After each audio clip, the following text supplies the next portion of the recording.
The chair recognizes Mr. McCormick. Thank you, Mr. Chair. Who else? What a great honor it is for me to be in your presence. I appreciate you serving your country. I appreciate you coming and being here with us today. Semper Fidelis. Part of the withdrawal, I noticed that when I was there in 2016, we lost an American serviceman, or another person died while we were there. But over the course of that last 10 years we were in Afghanistan, we didn't lose too many people, if I remember correctly. Would you all agree? For those of you who are historians of the Afghan war, in the last 10 years, we lost probably fewer than we lost that last day we withdrew. So I would make the case that with fewer people than we have stationed in Spain, a country we've never fought in, we stabilized an entire country in a very strategically important area, where now we have half the population in abject slavery because of their gender, where you now have a harboring nation of many bad guys who want to do bad things to good people. So I would make the case that maybe we shouldn't have withdrawn. It doesn't matter. I don't care who president is. I'm not going to make this political. And I find it ironic that some of the Democrat colleagues that I have here today say we shouldn't make this political, and then immediately the next sentence out of their mouth is it's Trump's fault. I don't really care. But I don't think we can start the healing process until we do have accountability, and I don't feel like we have that. And you talked about healing, Lieutenant Colonel.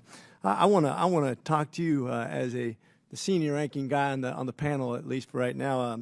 For those members who haven't been to command and staff or war college, just some basic questions here.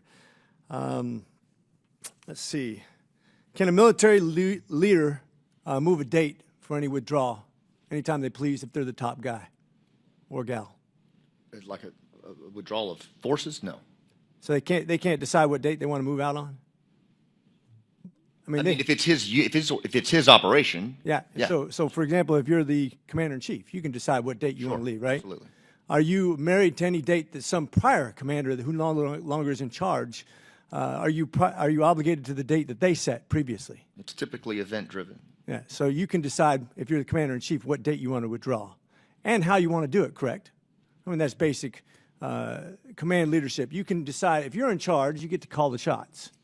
I'm drawing this because I think if we want to blame somebody else for your leadership mistakes at that time, I think that's a false narrative, and I think that's been done several times during this argument of accountability.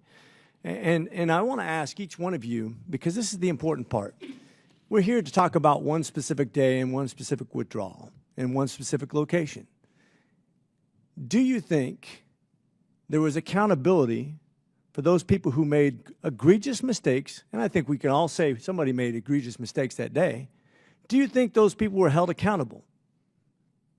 Does anybody think that there was accountability? And if who was held accountable? So I'm assuming nobody here thinks that anybody's held accountable. So my question is, if we're going to have an entire hearing, we're going to have all these fine people who have sacrificed their lives, if we talk about traumatic brain injuries, limbs lost, family members lost, friends lost, time spent away from family, years away from our family. And then we look down the line and we say, not one person was held accountable that made these decisions. Then how can we learn and how can we heal? And that's my question to you. How are we? I'm getting emotional right now because this stuff matters. If we don't have accountability for the people who made those decisions, how can we heal as people and as a nation? And it's my humble opinion that we haven't had 1 ounce of accountability unless you can tell me where you've seen it. And if you can't, it's got to hurt you. And there was stone cold silence when I asked you if anybody's held accountable. That's how I feel too. And that's why we have suicide problems, in my opinion, as an ER doc who gets to witness people come into the ER with horrible PTSD and depression and suicidality because of this war. Do you guys have any other idea how we can heal without accountability? So have we done our job to hold those people who made the decisions, who were responsible for those decisions on that day in that theater, have we held them accountable? And you're allowed to have an opinion. Matter of fact, there's nobody more qualified to have an opinion than you.